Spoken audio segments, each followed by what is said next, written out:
Complete revision, class 11th history chapter 2, an empire across 3 continent। तीन ऐसी चीजें हैं जो हमें रोमन हिस्ट्री के बारे में काफी कुछ बताती हैं, जैसे text, documents, material remains. Text के अंदर हिस्ट्रीज, एनल्स, स्पीचेस आया करती थी। डॉक्यूमेंट्स के अंदर इंस्क्रिप्शंस, पेपरीज आती थी। मटेरियल रिमेन्स के अंदर आर्कोलॉजिकल डिस्कवरीज जैसे बिल्डिंग, मॉन्यूमेंट्स, पोट्री आया करती थी।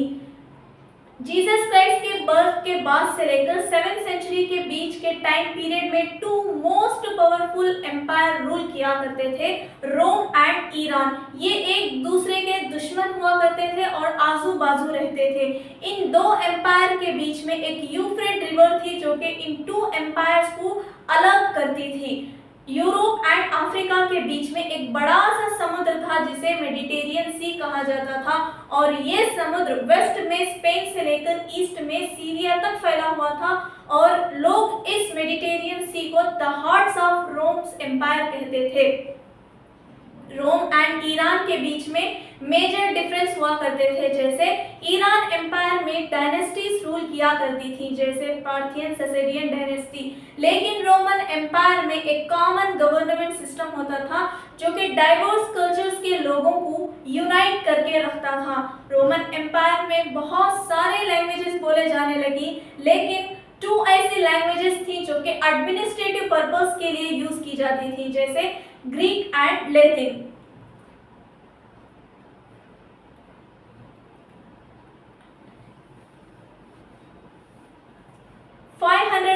BCE से 27 BCE तक ये वो टाइम पीरियड था जिसमें सीनेटियल क्लास का दबदबा था, और इस टाइम पीरियड को रिपब्लिक कहा जाता था। 27 BCE में अगस्टस जब रूलर बना तो उसने रियल सोर्स ऑफ अथॉरिटी को अपने हाथ में लेकर राज्य किया, और वो अपने आप को एब्सोल्यूट रूलर नहीं बल्कि एक लीडिंग सिटीजन कहता था।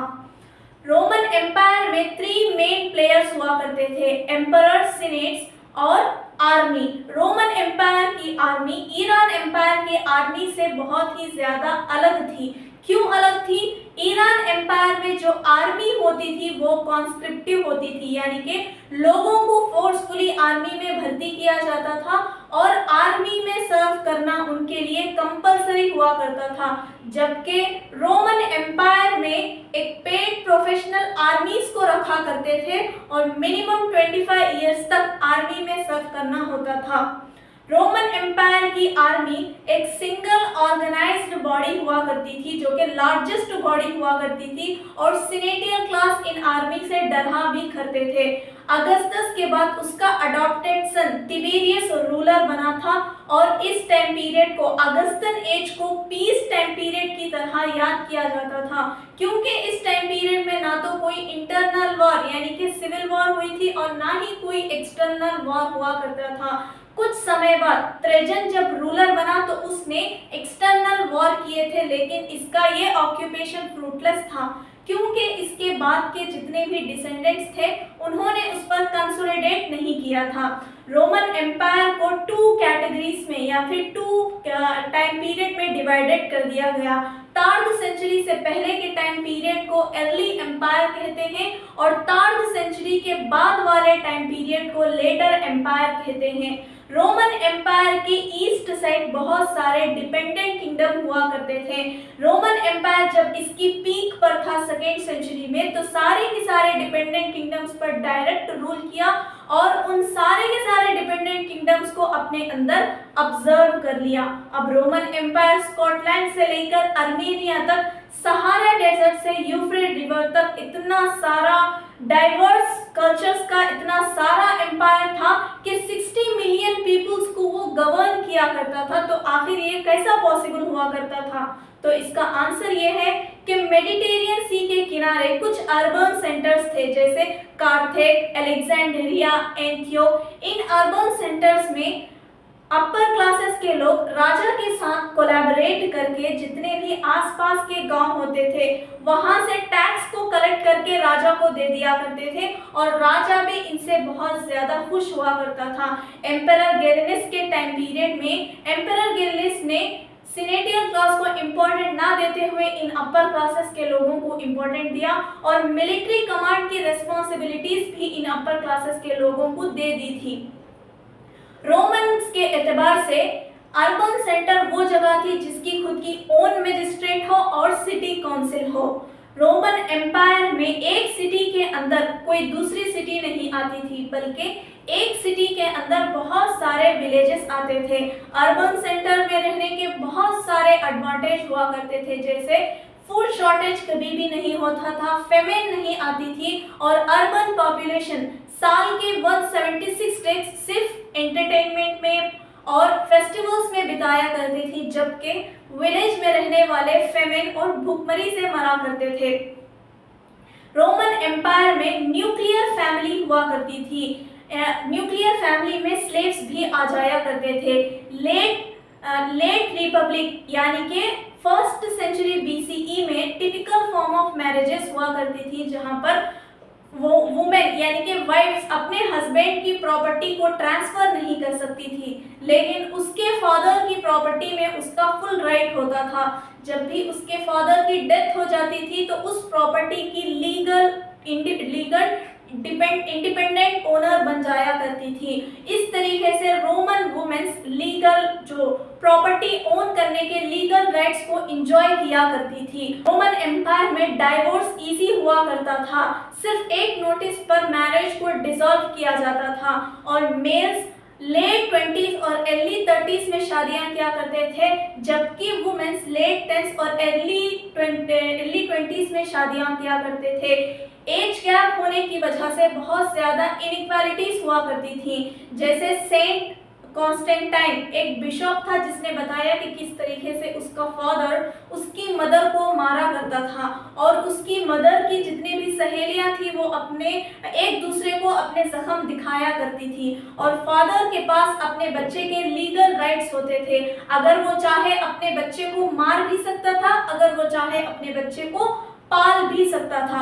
रोमन एम्पायर की इकोनॉमिक एक्सपेंशन देखा जाए तो रोमन एम्पायर की काफी इकोनॉमिक इंफ्रास्ट्रक्चर्स हुआ करते थे, जैसे बंदरगाहें, corals, mines, oil factories, brickyards हुआ करती थी और भी कुछ ऐसी जगह होती थी जहां पर व्हीट, वाइन, ऑलिव ऑयल को लोग ट्रेड किया करते थे और उसे ह्यूज क्वांटिटीज में इस्तेमाल किया करते थे।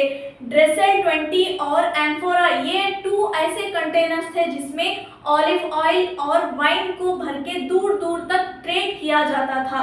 रोमन एम्पायर में कुछ ऐसी जगह थी जहां पर एक्सटर्नल फर्टिलिटीज हुआ करती थी, जैसे कैम्पेनिया, सिसिली, फोयोन, गैलीली, बैजेंकियम, ये वो जगह थी जहां पर अच्छी खासी फर्टिलिटी थी और यहाँ के लोग वेल्दी लोग हुआ करते थे।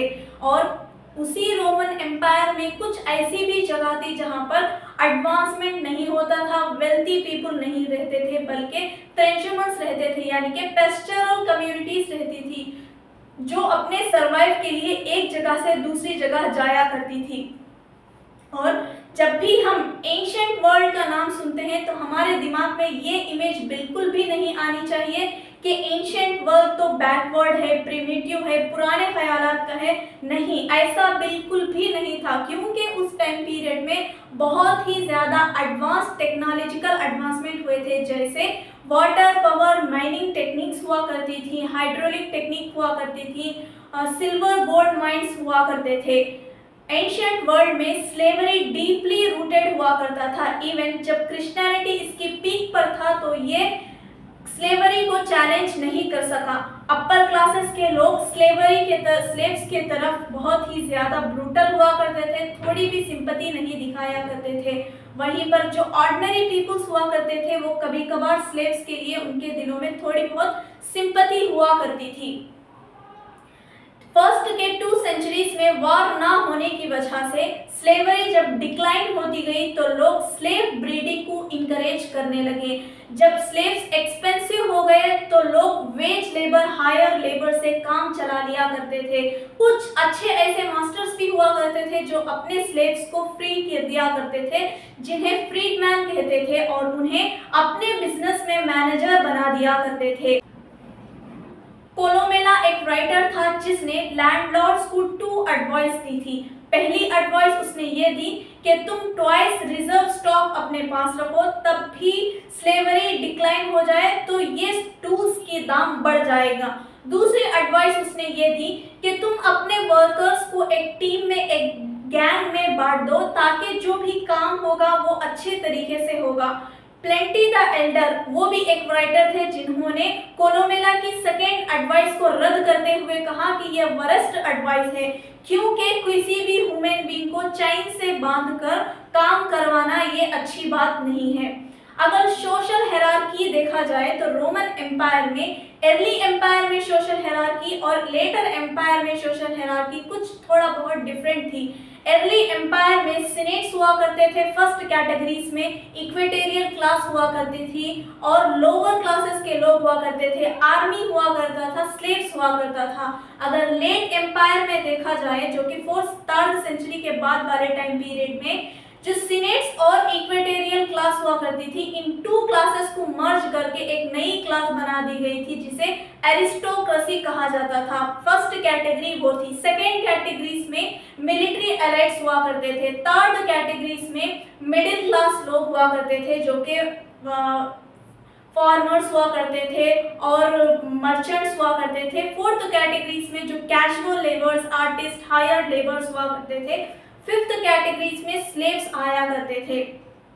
4th सेंचुरी में law was actively used to protect civil rights. 4th century में कल्चरल और इकोनॉमिक चेंजेस होने लगे, जैसे कॉन्स्टेंटाइन ने क्रिश्चियनिटी को एक ऑफिशियल रिलीजन डिक्लेयर कर दिया और 7th सेंचुरी में इस्लाम का राइज हुआ। 3rd सेंचुरी में डियोक्लेटियन एक एम्परर था जिसने स्ट्रक्चरल चेंजेस किए, जैसे कुछ टेरिटरी जो वैल्यू नहीं करती थी उसे अबंडेंट कर दिया और अपने इलाके में जितनी भी टेरिटरी आती थी उसे फोर्टिफाइड कर लिया था। और जो मिलिट्री कमांडर्स हुआ करते थे उन्हें ग्रेटर ऑटोनॉमी दे दी। 4th सेंचुरी में कॉन्स्टेंटाइन जब रूलर बना तो उसने कुछ चेंजेस अपनी तरफ से भी किए, जैसे मॉनेटरी सिस्टम को चेंज कर दिया और एक नई कैपिटल सिटी बनाई जिसे कॉन्स्टेंटिनोपल कहा जाता था। न्यू मॉनेटरी सिस्टम क्या होता था, जो गोल्ड, इससे पहले दिनेरी यानी कि सिल्वर कॉइन मिंट किया जाता था, लेकिन 4th सेंचुरी के बाद गोल्ड कॉइन्स बनाने लगे।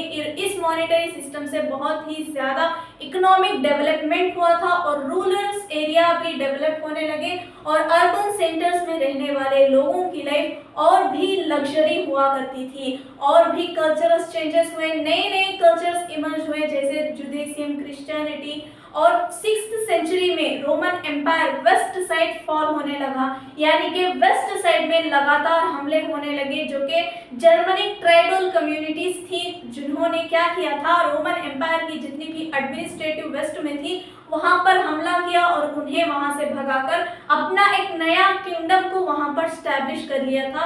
इस तरीके से धीरे धीरे 6th सेंचुरी के बाद वेस्टर्न रोमन एम्पायर फॉल कर गया, लेकिन ईस्ट साइड वहीं पर अच्छी खासी प्रॉस्पेरिटी थी, लोग अच्छा खासा जीते थे। 20th सेंचुरी तक भी वहां पर रोमन एम्पायर एग्जिस्ट किया करता था। Thank you very much.